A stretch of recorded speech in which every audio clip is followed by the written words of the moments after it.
April 1943. The dawn broke cold over the rolling mud fields of northern France. Mist clung to the ground like breath on glass, soft and unyielding. The war had chewed this landscape for years. Its bones were mud and steel. Its veins were tracks carved by tanks and men. Somewhere amid that shattered silence, a Sherman sat still. The air tasted of burnt oil and iron.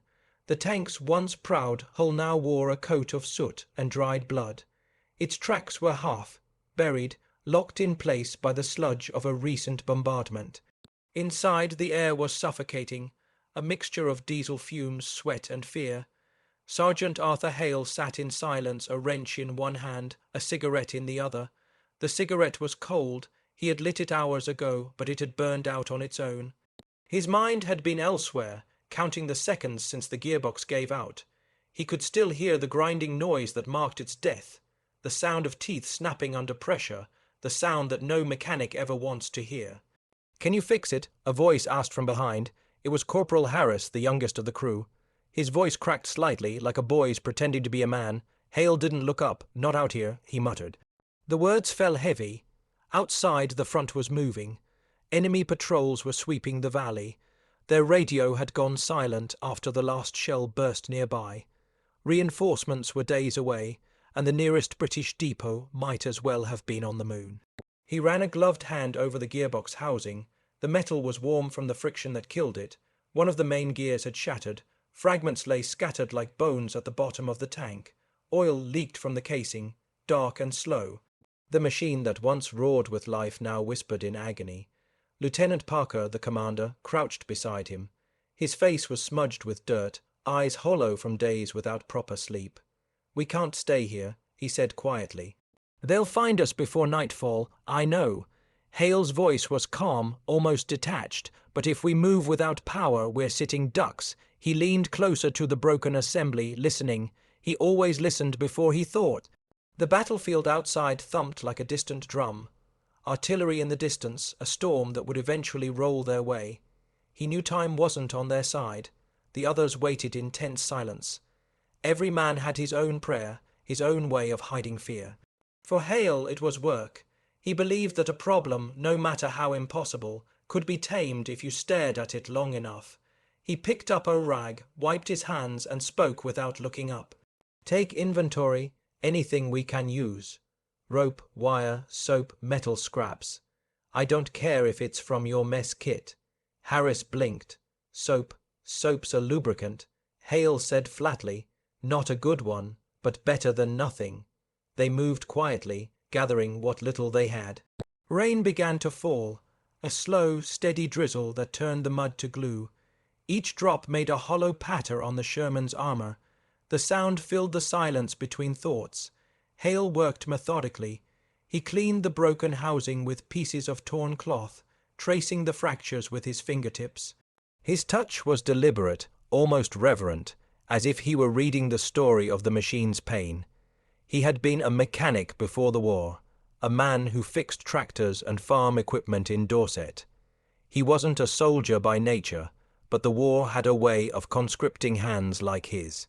Machines didn't scare him. People did. Behind him, the crew whispered. Parker checked his pistol.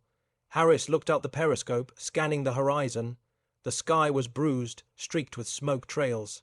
Somewhere to the east, machine guns crackled in short bursts. Hale ignored it all. He was deep inside his own quiet. His thoughts were mechanical, turning like the gears he'd lost. He imagined the gearbox whole again, pictured every tooth, every rotation. He knew what it was supposed to sound like. The hum of precision, the perfect rhythm of steel in harmony. What he had now was chaos. He tried tightening the remaining bolts. They refused to budge. He tried wedging a fragment of gear into the gap, but it wouldn't hold. Each attempt ended the same, with failure and the same grinding silence. Parker's voice broke the stillness. "We'll have to abandon it." Hale looked up sharply. "You abandon a tank. You abandon men who depend on it. This machine's our skin." Parker sighed. "And skin doesn't stop bullets, Sergeant." Their eyes met, two kinds of resolve, one born of duty, the other of defiance. Then Hale turned back to his work, his voice barely a whisper. "Give me time." The rain thickened. Water dripped into the open hatch, running down the metal like tears. Hale took a deep breath, the cold air stinging his lungs. He could smell the war outside, burnt cordite, blood, wet earth. Inside, he smelled the machine's dying breath. He knelt lower, inspecting the shattered bearing. A piece of metal had sheared off cleanly. That was rare. Usually they bent or cracked under strain. This one had snapped like glass. He found that strange. He leaned closer, his reflection distorted in the oil. The moment stretched thin, the way it does when the mind begins to shift from panic to focus. His heart slowed, the noise of the world receded. All that remained was the problem in front of him. He didn't have the tools, didn't have the parts, but he had his hands and his mind. Harris returned with what he'd gathered. A coil of rope, a few scraps of tin, and a bar of soap stolen from a ration kit. He set them down beside Hale. "That all we've got?" Hale asked. "That's it." Hale picked up the soap. It was smooth, faintly scented, absurdly clean in the filth of war. He turned it over in his hand, thumb tracing its edge. Something about its texture caught his mind. He didn't know why, not yet. Outside, thunder rolled across the horizon, not from the sky, from guns. The crew fell silent. The first distant explosions trembled through the mud. They were coming, Hale knew it. He didn't need to say it. He stared at the gearbox, then at the soap again. The contrast made him uneasy, fragility against destruction. He set the bar down slowly. "We're not done," he murmured. Parker glanced over. "You have a plan?" Hale didn't answer. Not yet. He could feel an idea forming, something wild, something desperate, but it wasn't ready to speak. For now, all he had was silence and a bar of soap glistening in the half light, waiting to mean something. The rain intensified, beating down on the steel shell. Inside, Hale worked until his fingers ached, his breath fogging the air. Every failed fix brought him closer to something. He didn't know what, only that it was coming. And in that cold, dying tank, surrounded by mud and death, a thought began to spark in the dark corners of his mind. He didn't look up. He didn't need to. The others could see it in his eyes. Something had changed. The impossible had just become imaginable. The rain didn't stop. It came down in a steady, cold rhythm, a metronome for the war. Every drop that struck the tank echoed faintly inside, blending with the creaks of strained metal. Hale barely noticed. His hands moved automatically now, sorting, cleaning, touching each fragment as if they might whisper a solution back to him. The others were growing restless. Harris sat slumped against the turret, eyelids heavy. Parker stood by the hatch, eyes scanning the soaked horizon. There was a heaviness in the air that wasn't just weather. It was the weight of waiting. "Sergeant," Parker said, voice tight. "We can't stay boxed in. Patrols will be sweeping through those woods by nightfall. We need to think of—" Hale cut him off gently. "I am thinking." He didn't raise his voice, didn't need to. There was something in his tone. Measured, certain. That made Parker hesitate. Hale reached for the soap again. It sat on the engine deck half. Melted by the heat of the day, its surface slick. He rubbed it between his palms, feeling the film it left on his skin. Smooth, slippery. Then he looked at the broken bearing once more. He whispered to himself, "If it turns, just long enough." His mind began to build pictures. The gearbox wasn't gone completely. Some teeth were still intact. The problem wasn't motion. It was friction, pressure, balance. If he could cushion the fracture, distribute the strain, the machine might turn again. Even if just for an hour. He turned to Harris. "Find me rope, any kind. The stuff you used to tie down the gear." Rope, Harris frowned. "For what? To hold what can't be welded?" Harris stared, then nodded and scrambled toward the back compartment. Parker stepped closer. "You're serious about this?" "I don't joke when it comes to machines." Hale's eyes never left the gearbox. "They either work or they don't. There's no middle ground, but I'll take a maybe over a no any day." He began cleaning out the casing with what little oil remained. The smell was sharp, metallic. His fingers were black with grime, his nails chipped. Every motion was careful, deliberate. He didn't rush. He couldn't afford to. When Harris returned, dripping rope over his arm, Hale took it without a word. He cut sections with his knife, twisting and coiling them like sinew. The fibers were rough against his palms. He pressed a section into the fractured space, tightening it by hand until it bit into the metal. The rope frayed, soaked in oil, but held. Next came the soap. He shaved off pieces with his knife, melting them slightly near the engine's heat. It softened, became pliable, thick as grease. He worked it into the gears, spreading it carefully until it coated the broken surfaces. The smell of it, faint lavender, mixed absurdly with the stench of oil and smoke. Harris watched, eyes wide. You're greasing a tank with soap. Hale didn't look up. Every machine deserves kindness before it dies. Parker exhaled slowly. You're insane, probably. The tank groaned as Hale turned the manual crank. For a moment it moved, then stopped. He adjusted the rope, added another layer of soap, tried again. This time it shifted further. The sound was rough, uneven, but alive. Hale felt something stir inside him, a flicker of hope he hadn't dared feed for days. He kept working, whispering under his breath, as if coaxing the machine to breathe again. Every man in that tank listened, their hearts beating in sync with each turn of the crank. The world outside faded. The rain, the thunder, the fear. All that remained was the rhythm of possibility. When the gear finally caught, it made a deep metallic thump. Then silence. Hale froze. The crew exchanged looks again. He muttered. He cranked once more. The gears turned. Slow, protesting, but turning nonetheless. Parker's jaw clenched. You can't be serious. That'll never hold. It doesn't need to. Hale said quietly.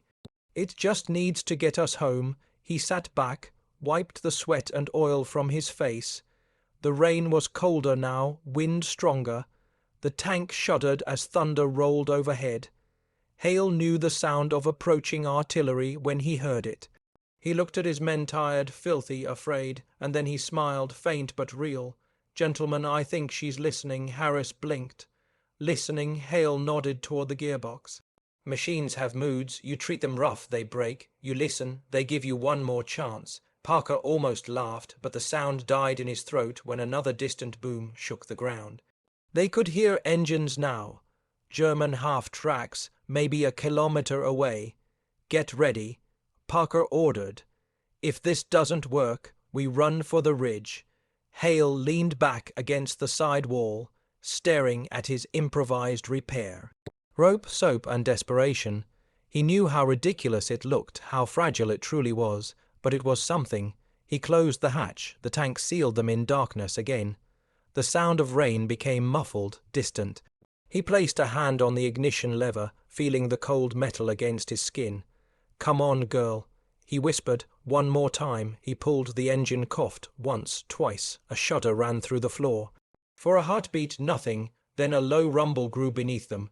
Weak but steady, the crew froze. Harris's mouth fell open. Parker's hand tightened on the turret rail. Hale's eyes glimmered in the dim light. Told you, he said softly. The gearbox rattled, grinding unevenly, but it turned. The improvised binding held under strain, soap hissing between metal teeth like a ghost of proper oil. The sound was ugly, but alive. The Sherman breathed again. For a few precious seconds, the tank was no longer dead weight. It was a living, groaning beast clawing its way back from ruin. The vibration of the engine filled the cramped interior, drowning out fear with motion. Hale's hands trembled as he steadied the throttle. He felt every pulse, every knock. It wasn't perfect, it wasn't safe, but it worked. He leaned close to the gearbox, whispering almost to himself, "That's it, love. Keep turning." The tank lurched forward a few feet before slipping back into neutral. Hale shut it down instantly, unwilling to push it too far yet. Parker stared at him. What did you just do? Hale shrugged, voice low, reminded her what she was built for. Outside, the storm of war drew closer. The horizon flickered with distant fire, but inside that mud, stained shell, something miraculous had happened. A broken machine had answered its maker. The men sat in stunned silence. Even Parker, who doubted every move, couldn't bring himself to speak. Hale finally looked up. "We'll test her again at dusk," he said quietly. "Give the ropes time to settle. If she holds through the first hour, she'll take us out of here." Parker nodded, still processing what he'd just witnessed. Harris smiled faintly. "Never thought I'd see a tank running on soap." Hale smirked. "War makes poets of fools and engineers of madmen." The rain outside eased into mist again.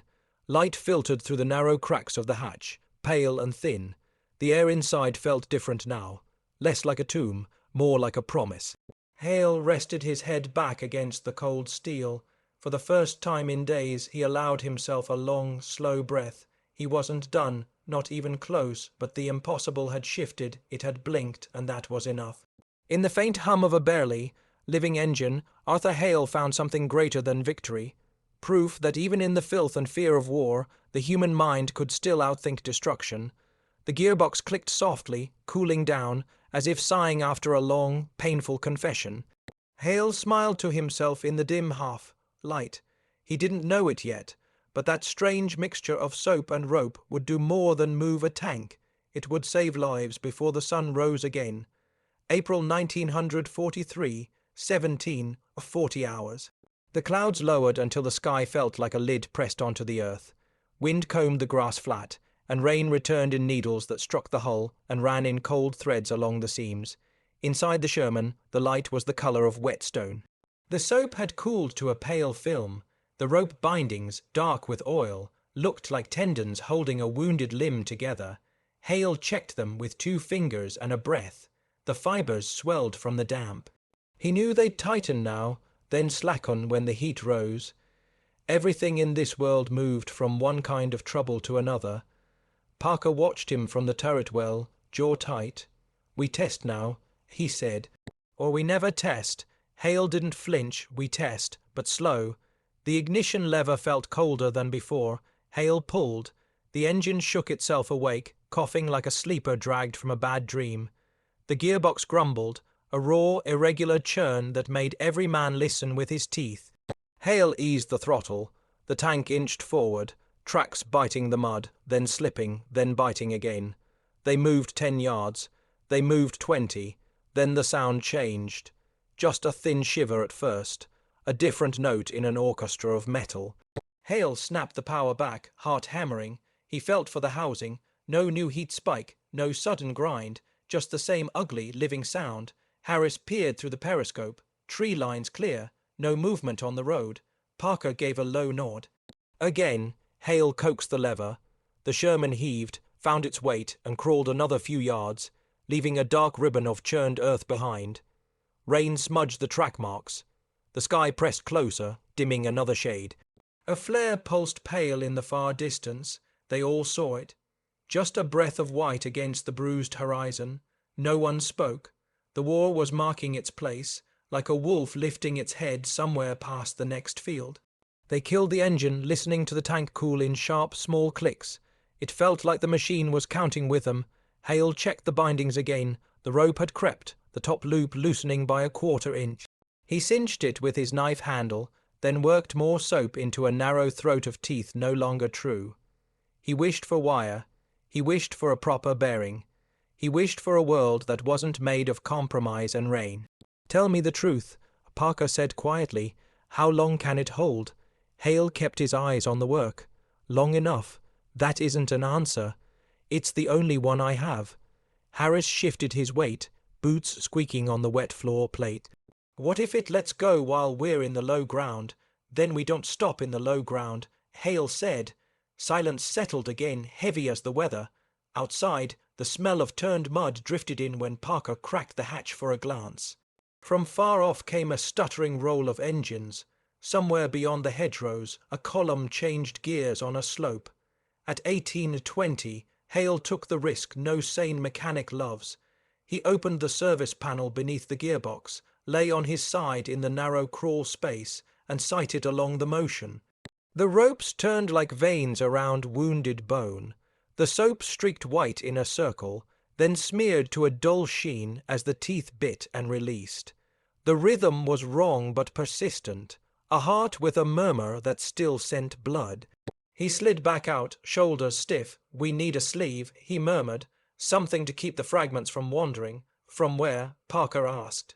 Hale looked toward the litter of battlefield cast-offs, just beyond the hatch-lipped, twisted brackets, cracked canteens, a splintered jack-handle, the mangled carcass of a German toolbox half, buried in the muck. "From there."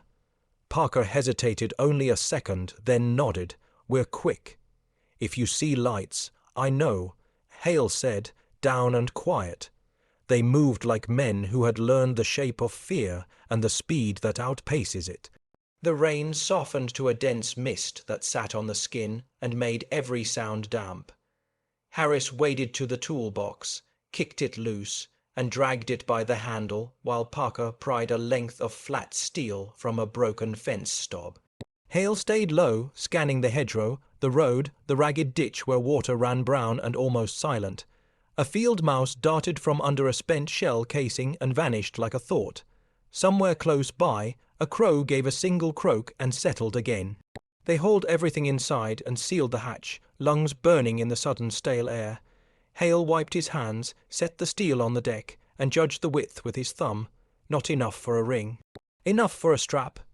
He heated the strip by holding it near the exhaust conduit, counting breaths while the metal darkened from rain, black to a dull, uncertain brown. Then he flexed it around a section of pipe, shoulders working, breath steady, making a bent half. Moon that might, if the world was feeling generous, become a cradle for the worst of the damage. Harris held the lamp. Parker kept watch at the periscope. The minutes dripped like water from a seam. Why not bolts? Harris asked, eyes on the strip. Because a bolt asks the world to stand still, Hale answered. And the world won't. He shaped the steel until it matched the broken circle, then wrapped it in a sleeve of cloth ripped from his undershirt. He soaked the cloth with oil and pressed the whole makeshift bandage against the gear's wounded side, binding it with rope in a crosswise pattern he remembered from mending an axle on a hay cart when he was 19. That cart had limped 1 more mile to a gate. He needed more than a mile tonight. He needed a path, a slope, a stretch of road that would take them out of the nest of hedges and into ground the engine could forgive. When he finished the binding, he sat back, sweat cooling on his neck. The air felt colder. The light felt thinner. Try it. Parker said. Hale did. The engine woke more easily now, as if the tank was relieved to have been spoken to in its own rough language. The new sleeve gave a deeper note, a bass rumble that masked some of the broken chatter. They crawled forward another 30 yards, then angled right, keeping the hedgerow between them and the open field where the white flare had burned. For a few minutes the world shrank to the press of track on mud, the hush of rain, the breath of men careful not to hope too much. Then something shifted. A higher whine found them, thin and quick. Harris flinched. Air, not yet, Parker said. That's wind in wire. The whine faded, replaced by a shorter, meaner sound. The cough of a motorcycle starting somewhere not far off, then another. Hale tasted metal in his mouth. He eased the throttle down until the engine hovered just above stall, the tank barely moving, a shadow within a shadow. Headlamps blinked on and off beyond the hedges, short, intentional pulses, a signal. The patrol was close and talking in light. Hale cut the ignition. The sudden silence pressed at their eardrums. All 4 men could hear their own blood. They waited, seconds, a minute, 2, rain ticked. A boot splashed. German voices drifted like echoes through wet leaves, too blurred by the weather to pass, close enough to weigh. The motorcycle revved again, rolled past the gap, then idled down. The white oval of a light brushed the hedge and moved away like a ghost's coin. No one in the tank moved. Hale's hands shook now, not with fear so much as with the strain of holding still. When at last the engines dwindled, Parker released a breath that sounded like surrender caught and cancelled. We move when they crest the next rise, he whispered, while their noise hides ours. Hale nodded. He checked the rope. It had taken the set he wanted, but water had crept beneath the cloth sleeve. He could feel the slickness coming where he needed grip. He pressed a bit more soap into the seam, not as a lubricant now, but as a way to keep the water out for 10 minutes. 10 minutes, he thought, is a lifetime if you use it with care. At 19:05, they tried again. The tank inched forward, then found a shallow groove where a cart had once cut through the field. They slid into it like a hand into a glove. Hale fed power with the tenderness of a man coaxing a fevered child to sip. The tracks hummed, the gearbox, a liar by nature nout, old the truth long enough to be useful, left, Parker said, voice steadying and steady, steady. Hold, Harris' breath hitched, they're turning. He said, eye to the scope. Back down the slope. Parker tightened his grip on the rail. We go when they hit the road, they went. For 40 yards, no more, the tank felt like a creature remembering how to walk. Then the ground made a different argument. A lip of compacted earth rose under the left track, the right sank into a wetter seam, and the gearbox flared with a violent cough, the tone of a throat skipping a beat. Hale killed power too late by half a heartbeat. The rope sleeve jolted. He heard more than felt one loop slide a fraction, no more than the width of a thumbnail, but enough to turn his stomach to water. He shut everything down and listened to the tank's internal weather, the drips, the settling creak, the soft, mean tick of disappointed metal. Parker's voice came like a fist wrapped in cloth. Well, Hale pressed his palm to the housing. Heat bled into his skin. He imagined the rope's fibres, their lay, their twist, the way they'd swell and flatten and bite. He could almost see the next failure.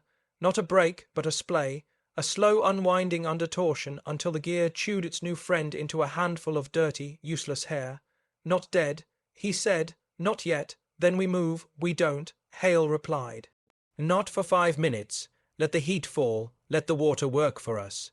Parker looked at him for a long second, anger like a thin line of light behind his eyes. Then he nodded once. 5 minutes. They sat in the hush of enforced patience. The smell of lavender from the soap rose faintly and then drowned under the stronger truth of burnt oil. Harris dried his hands on his sleeves and made the sign of the cross with his thumb so small it might have been an itch. Someone's stomach growled and the sound felt vulgar. Hale thought of the shop in Dorset, of a tractor laid open on a summer day, sunlight on clean steel, the luxury of time. He thought of his father showing him how to bind a pitchfork handle with wire after it split in the heat. Nothing's wasted if it holds till you're done with it. The old man had said, in war, done with it meant alive. At 1912, Hale took the knife, cut a single cartridge from Harris's bandolier, and tapped the bullet loose with the butt. He held the empty brass up to the lamplight, then crushed it part-way flat with the pliers until it became a shallow oval. He slid it between the rope and steel where a gap had opened, then cinched the binding. The cartridge shell took the pinch like a shim cut by a craftsman who had time to measure. He did it again with a second casing on the opposite side. Harris stared, using bullets for bolts, using what the world gives, Hale said. They tried once more. The engine rolled up into its hoarse chant. The gearbox caught and complained, and then, miracle of small, stubborn things, settled into a rhythm tolerable enough to count on. The tank crawled. 10 yards, 20, 35, a new light appeared. This one steadier, yellower, lower. Not a flare, a lantern swinging, voices. The patrol had doubled back sooner than Parker had gambled. Down. Parker snapped. Everything down. Hale cut power. Darkness pressed. The lantern slid like an eye across the hedgerow gap. It hung there, wavering, as if the man behind it were deciding whether the night held anything worth naming. Water dripped from the hatch seam onto Hale's wrist, cold as truth. He didn't move. No one did. The lantern's glow narrowed, then shifted away. Boots scuffed. Engine coughs receded. A command clipped the air and broke apart in the rain. They breathed again. Parker didn't wait. We make the lane, he said. No more tests. We go for the ridge. Hale stared at the rope sleeve, at the soap smears the colour of bone. He could feel how close the machine was to deciding for them. He could feel the night urging them into a mistake. We'll go, he said, voice low. But if the pitch climbs, if she screams, we stop, no matter where we are. Parker's silence agreed because there was nothing else left to agree with. Hale laid his palm on the housing one last time and felt a small shiver run through the metal. It felt like a warning or a promise. He couldn't tell which. He wiped his hand on his trousers and took the lever. The wind rose and made the hedges whisper as if the earth itself were offering advice no man could follow. Hale pulled. The engine woke, rough and loyal.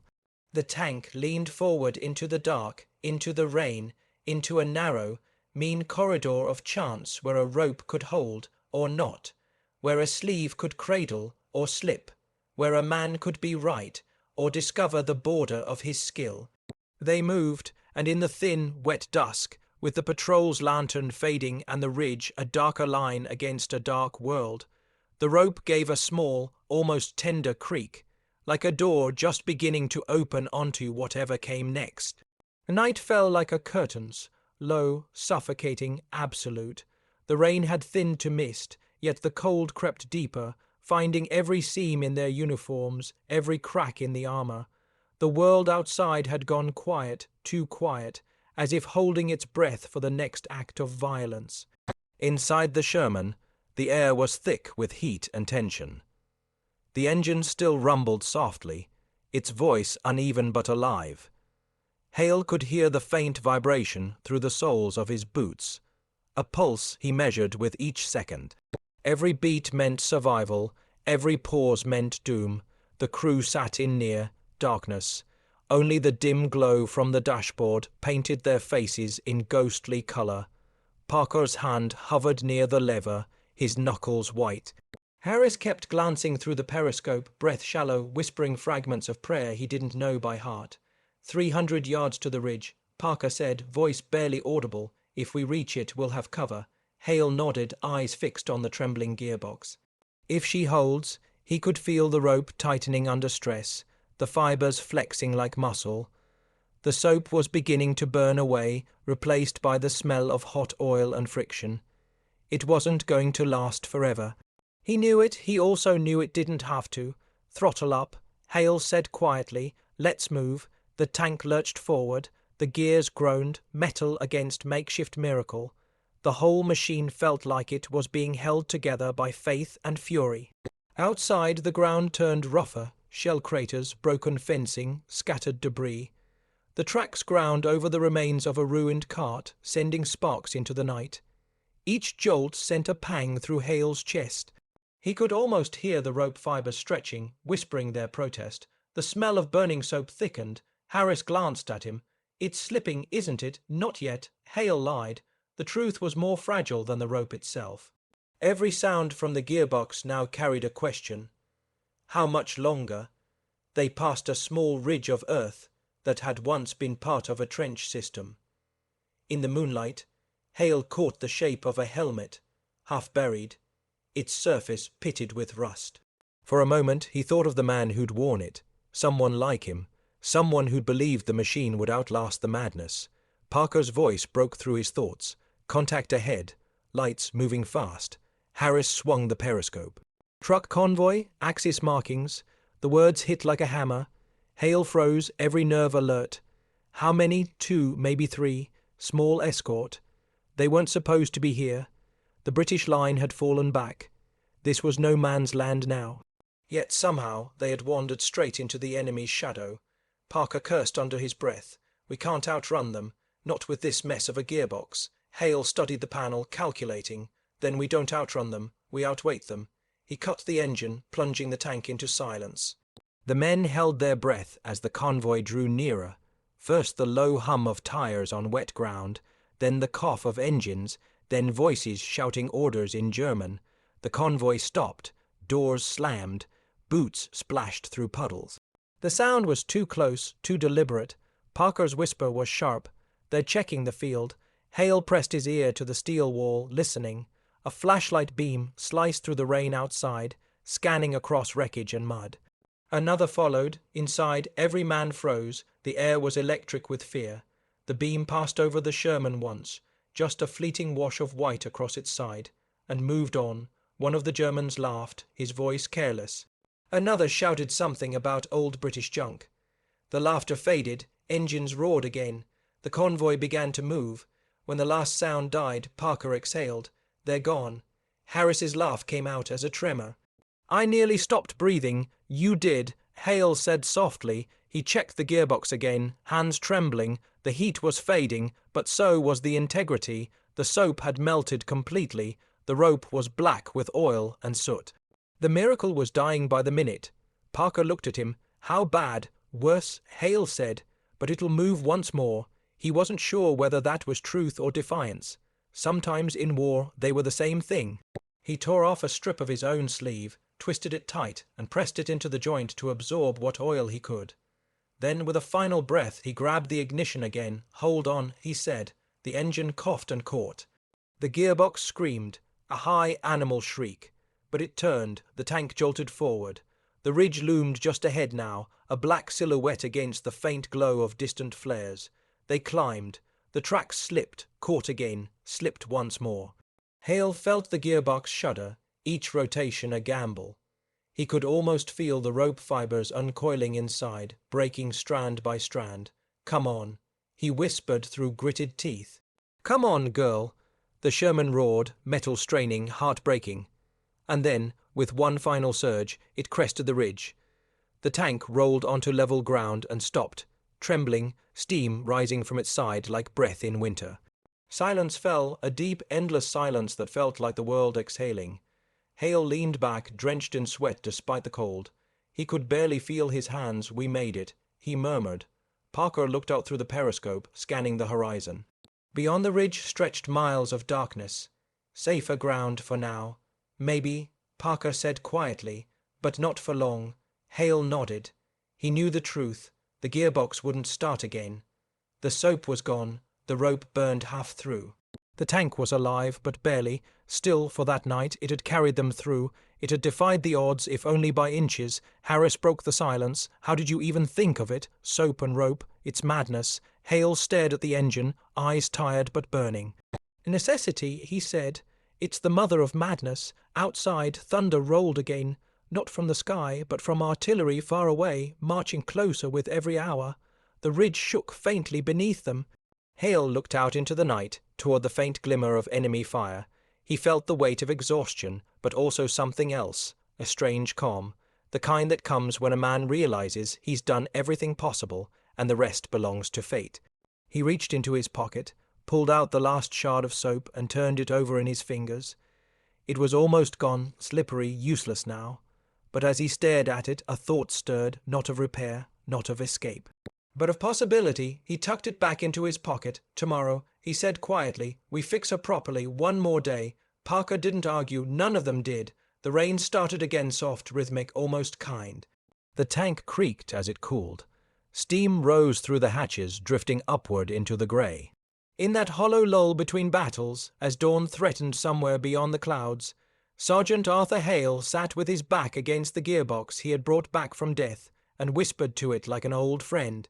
"You did good," he said. "You did damn good." And outside, beyond the ridge, the sound of war moved closer, steady, inevitable, like the ticking of a great machine waiting for them to start again. Dawn crawled in grey and cold.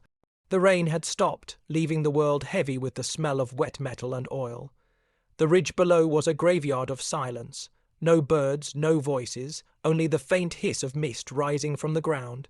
The Sherman sat like a wounded animal, steam curling from its armor, its sides streaked with mud and ash. Inside, the air was sour from spent fuel and sweat. The men hadn't slept, they couldn't. Every creak of the hull sounded like footsteps outside. Every gust of wind felt like a breath too close. Hale sat alone at the base of the turret, head bowed, hands clasped as if in prayer. His eyes were open, but his thoughts were buried deep inside the machinery. The gearbox was cold now, dead cold. He could see the residue of the soap hardened along the seams, like wax after a candle's last flame. He had saved them once, but once was never enough. Parker climbed down from the hatch, rifle slung over his shoulder. His face was pale in the thin light. "Scouts say the road east is clear." He said, "We move in an hour, if we can." Hale gave a small nod but didn't rise. His gaze lingered on the gearbox. "If we can." He echoed softly. The rope had fused into blackened strands. The casing had warped from heat.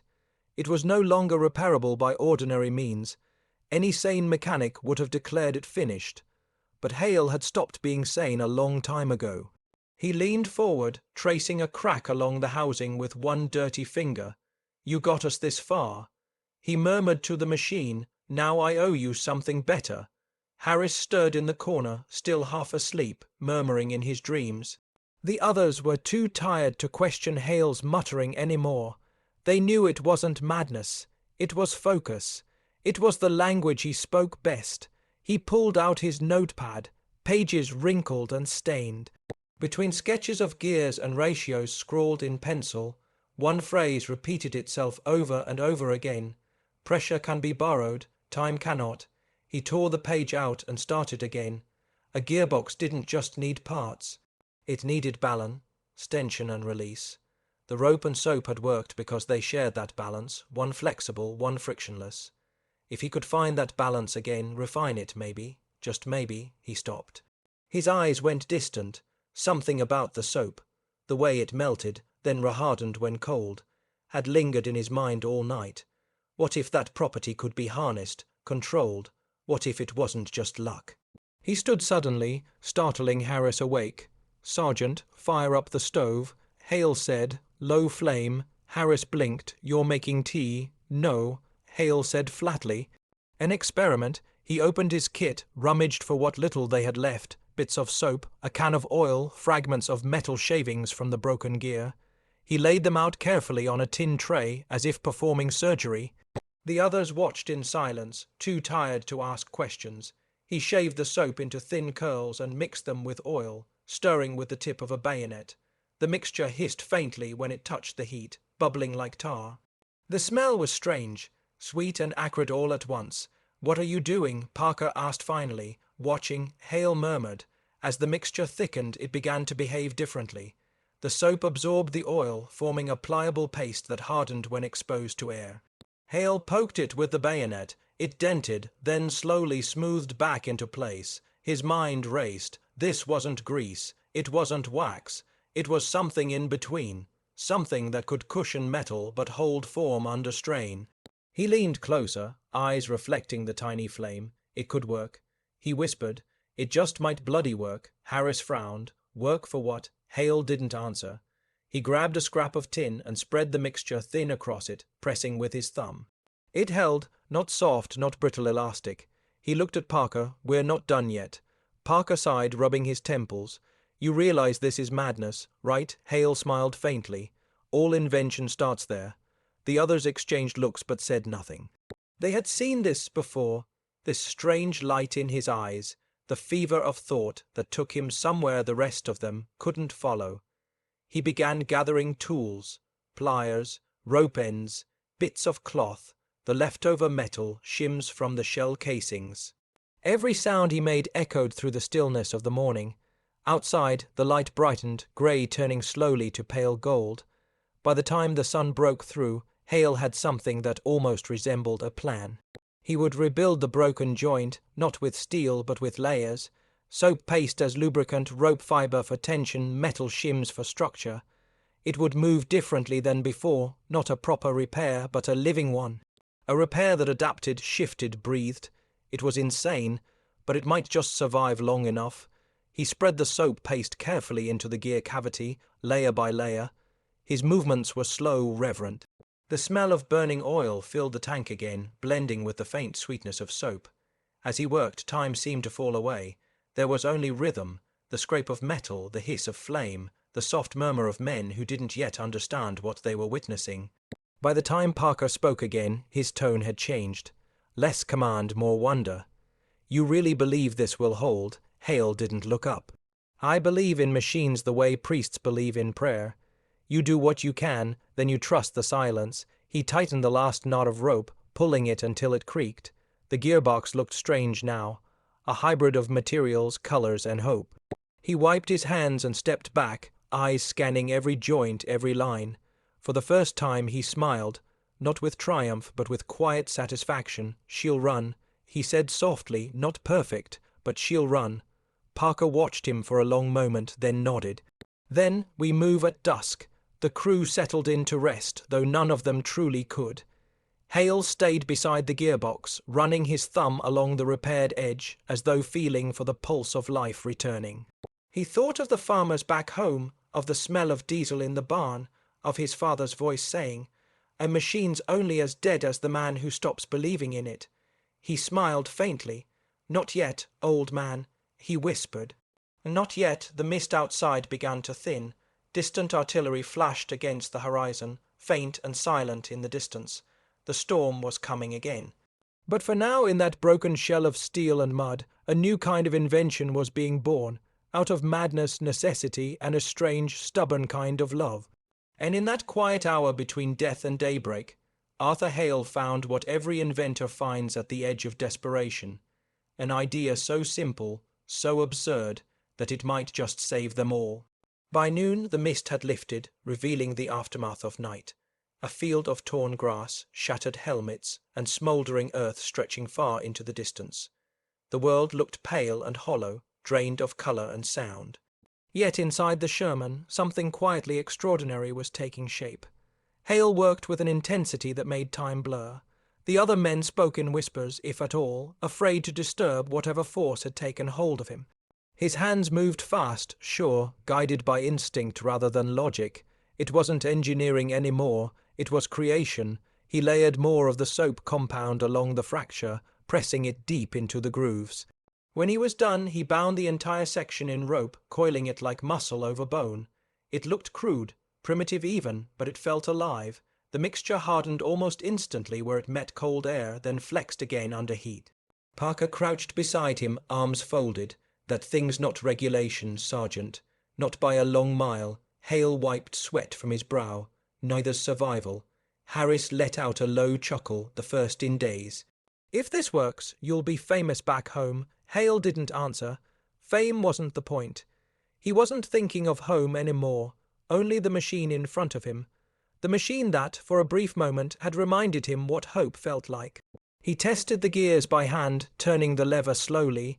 The motion was smoother this time. The grind was still there, but muffled, restrained. The new composite flexed just enough to absorb the pressure without breaking. He smiled faintly, whispering to himself, "That's it. You've still got some fight in you." Parker tilted his head. "You talk to it like it listens. It does." Hale replied, "Everything listens when you treat it right." The lieutenant said nothing. He'd long stopped trying to separate Hale's genius from his madness.